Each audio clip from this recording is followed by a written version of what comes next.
Garai hori iritsi zaunean, karo, Bilbora jun eta etorri, entrenamenduekin jarraitu eskubaloian jokatzen duan orduan, eta Euskal Lantzetan ere ibiltzen nintzen. Orduan hor erabakin behar izan nuan, zer egin. Eta bi gauzak ezin ditun aukeratu, dantza, Euskal Lantzak eta eskubaloia. Orduan erabaki nuen Euskal Lantzetan jarraitzea, baina gure etxean, nera eta beti izan da oso kirol zalea, mare bai, korrika ibiltzen zian, bizikletan, eta zauna, bueno, niko inoiz badaukate eskubaloia, ze kirol ingo dut. Eta horre pixka beldurra sartu zitzaidan, pentsatzen, eskola kirola amaitu zitzaidan, eskubaloia amaitu zitzaidan, ze kirol gelditzen.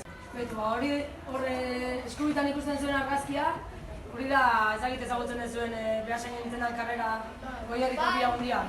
Txindoki egotzea eta gero aizkori, eta berriro buelta behasainean. Hori izan zen nire lehenengo lasterreko, horretik nituen beste pare bat motzeko, baina horiek izan zian karrera hau prestatzeko. Eta hemen sortu zen nire lasterketan afizioa.